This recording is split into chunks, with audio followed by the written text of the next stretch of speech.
We can start with Deuce Staley. Deuce Staley accepts a position with the Carolina Panthers after they hired Frank Reich. Originally, reports were OC. I haven't really seen anything. They haven't confirmed that yet. So I don't. To me, where do you want to start with this? Because I got a lot of issues with this. Are the Lions going to miss him? No. Am I concerned that he's left? No. Am I praying for him and his family? Yes. That's an unfortunate situation nobody ever wants to be in. Totally understand. So, really wishing him the best. But what is he going to do? I really, genuinely, I'm just curious.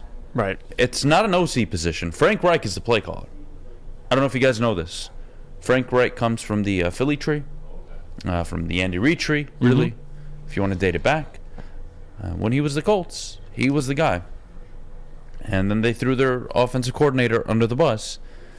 This has nothing written all over it, and I don't know what to make of it, Jeff. I really don't. I was shocked initially when I saw the news, but as I read more into it, it did make a lot more sense. I mean, you have Deuce, who spent 9 years. Number one, played in Philly, but spent 9 years with Doug Peterson. Was with Frank Reich as well with that coaching staff. And I got a lot of love for Deuce Staley, what he's able to do with these running backs. I mean, everyone, we've seen Hard Knocks. You've seen the back and forth with Deuce Staley, AG, and how he talks to DeAndre Swift and tries to make him the best running back he can be.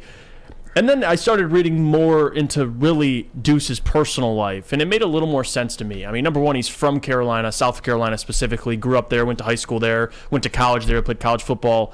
He has his mother who's ill right now, wants to be closer to his mother, goes back and works with a familiar face in Frank Reich, and they have a pretty good running back room. I mean, Lions fans should know that. They ran for over 300 yards against you. So, I'm not too frustrated with it. I believe Dan and his ability to hire a replacement for Deuce. Although I was shocked. What are we replacing? A motivational speaker? And he's probably going to have a similar title. Probably go hire Tony Robbins. Running backs coach, assistant coach over in Carolina.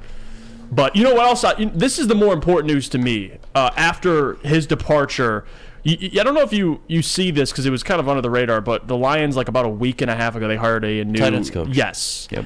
And that gives room for Tanner Engstrand to work more on the passing game, strictly just the passing game.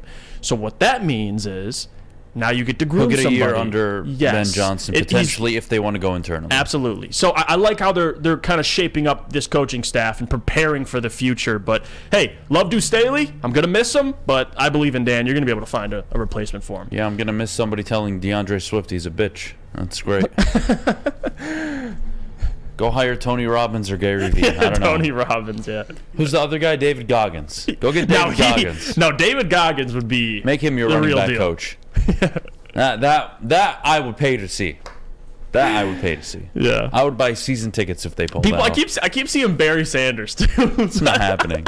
It's not happening. Barry Sanders is the running back coach. Not happening. But look, to whatever move, wish him the best of luck. And, yeah. I think it's more personal. I don't think it's it's not like he did like being obviously here. I have a little bias towards this conversation because I hated the idea of Deuce Staley ever getting looked at as an OC in Detroit once upon a time when they moved on from Anthony Lynn, and I thought that was ridiculous. And we had I don't want to say a heated discussion, but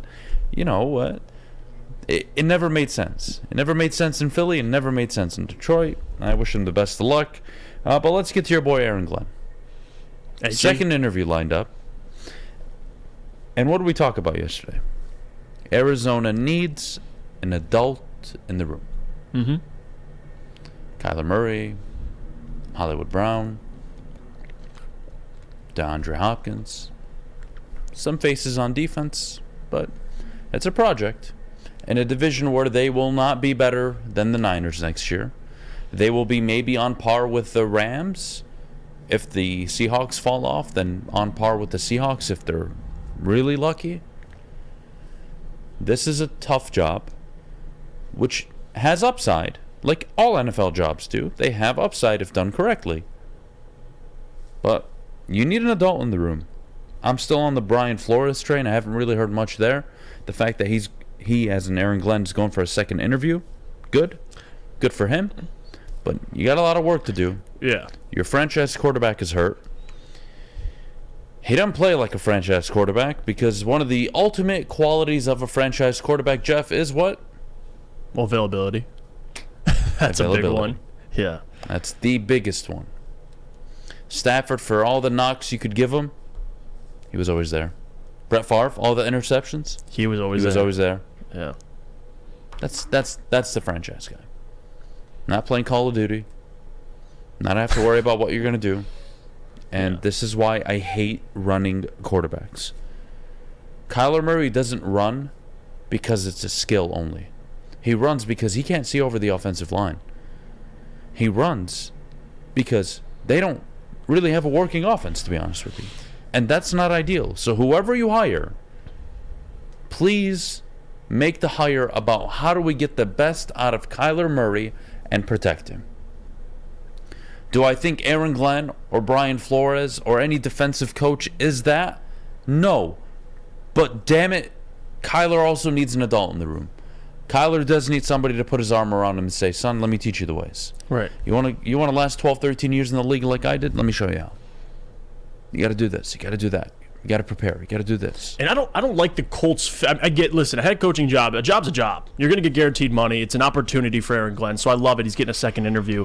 I don't know how serious they're taking AG, but if you're talking about the situation in Indianapolis, the way to whoever you're hiring isn't a defensive coordinator. You got to fix that offense. That's the big thing for me. That's why Ben Johnson to Indianapolis. They're probably going to get their franchise quarterback in the draft. The AG hire doesn't make a ton of sense. Especially with Jim Irsay, impulsive owner. I don't know how the fit would work, but still, the fact that AG is getting a second interview with multiple teams shows you what kind of leader he is, what kind of human being he is. And he can command a locker room. I think AG over the next couple of years will be looked at more and more, but I don't know if I love the Colts fit with him. I just, that's a job that I think Jeff Saturday is probably in the lead for. Sadly. Yeah, sadly. But let me ask you this. But that's Irsay's guy. You're my GM. Right. You interviewing Aaron Glenn? Yeah, I'm interviewing Aaron Glenn. Oh, seriously? Yeah. Well, it depends on what situation. Not on my list. Who am I? Give me a team. Arizona.